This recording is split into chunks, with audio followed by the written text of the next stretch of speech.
Sous les montagnes iraniennes, à plusieurs centaines de mètres de profondeur, des trains automatiques circulent dans des tunnels secrets pour alimenter des milliers de missiles prêts à partir. Ce réseau souterrain, les États-Unis et Israël n'ont toujours pas réussi à le détruire. Voici pourquoi. Depuis 2024, l'Iran a encaissé des frappes israéliennes et américaines d'une violence rare.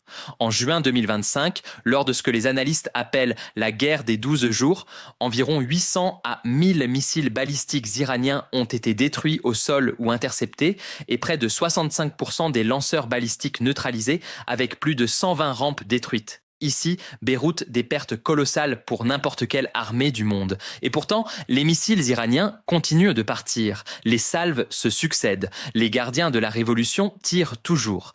Comment un pays aussi sanctionné, aussi bombardé, peut-il maintenir une telle capacité de frappe? La réponse tient en un seul mot.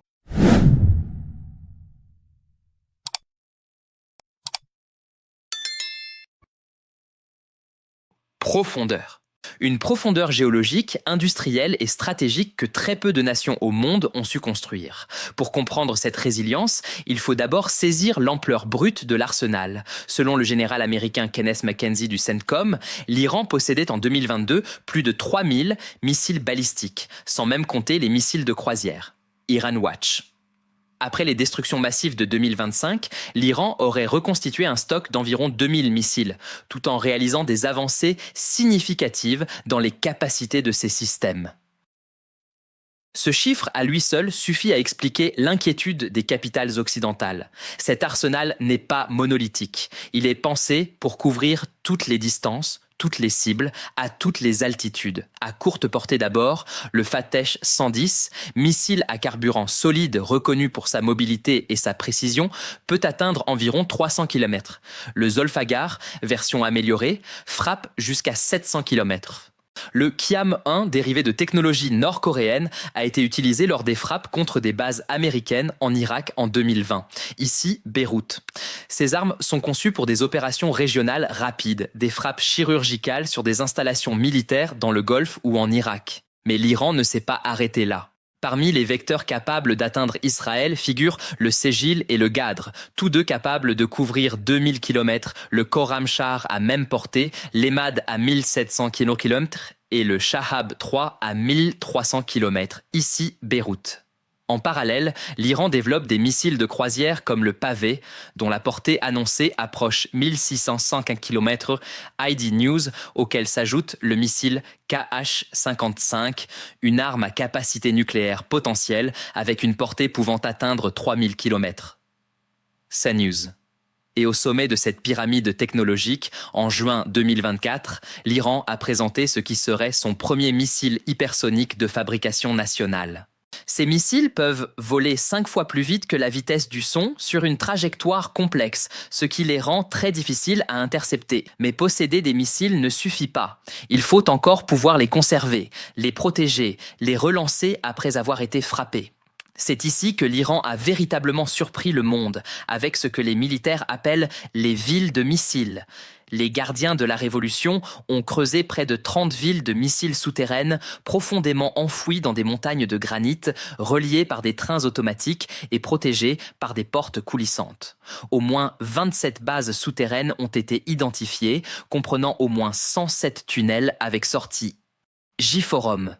Ces installations ne ressemblent à rien de connu dans les arsenaux classiques. Certains complexes sont creusés jusqu'à 500 mètres sous terre, ce qui les rend très difficiles à détruire même avec des bombes pénétrantes. Aurora Israël. À l'intérieur, des tunnels parfois longs de plusieurs kilomètres abritent des missiles prêts à être lancés, dans des provinces comme Kermanshah, Lorestan, Khouzestan et certaines zones proches de Tabriz, NLTO. Cette architecture n'est pas née d'un caprice. Elle est le fruit d'une leçon douloureuse tirée de la guerre Iran-Irak. Depuis ce conflit des années 1980, les stratèges iraniens ont compris que leurs infrastructures militaires classiques étaient vulnérables au bombardement. Pour ne pas perdre leur capacité de riposte dès les premières heures d'une guerre, ils ont développé un système d'installation profondément enfoui. NLTO. Chaque frappe ennemie qui détruit une sortie de tunnel ne fait qu'effleurer un réseau qui s'étend sur des dizaines de kilomètres en dessous. À côté de ces missiles, l'Iran a développé une deuxième arme redoutable, les drones. Début 2025, l'armée iranienne a annoncé la réception d'1 millier de nouveaux drones. Le Mohajer 10 peut atteindre des cibles jusqu'à 2000 kg. Les munitions rôdeuses de la famille Shahed, les drones kamikazes, affichent une portée pouvant atteindre 2500 km et peuvent être déployées en essaim pour saturer les défenses adverses. ID.News. L'avantage de ces engins est avant tout économique et logistique. Moins coûteux et plus faciles à déployer, ils viennent compléter les salves balistiques tirées par l'Iran. France Info. Un drone Shahed coûte environ 25 000 $. L'intercepter avec un missile Patriot coûte des millions. C'est une guerre des coûts que l'Iran a clairement anticipée. Ce qui frappe également, c'est la capacité de l'Iran à se reconstruire sous les sanctions. Malgré les résolutions de l'ONU, la production de missiles a rapidement repris après la guerre de 2025. Des sources de renseignement européennes et une enquête CNN rapportent que l'Iran a reçu plusieurs grandes livraisons de perchlorate de sodium depuis la Chine, totalisant environ 2000 tonnes livrées au port de Bandar Abbas, une quantité qui pourrait permettre la production de 500 missiles supplémentaires. Wikipédia. Ces livraisons, facilitées par des sociétés écrans, montrent qu'aucune sanction internationale n'a jusqu'ici réussi à couper totalement le robinet industriel iranien. Tout cela s'inscrit dans une doctrine militaire très précise. L'Iran ne cherche pas à gagner une guerre conventionnelle face aux États-Unis ou à Israël. Il cherche à la rendre insupportable. Cette stratégie, connue sous le nom de déni d'accès ou A2AD, vise à dissuader toute force ennemie par la menace permanente sur les bases régionales, les porte-avions et le détroit d'Ormuz, puis à entraver leurs opérations grâce à des défenses aériennes et des actions de harcèlement. La posture iranienne privilégie moins la bataille décisive qu'une guerre d'usure. ID.News. En clair, la principale force de cet arsenal réside dans sa capacité à saturer les défenses adverses et à exercer une pression psychologique sur des adversaires plus avancés technologiquement. Atalayar. Il faut cependant rester lucide.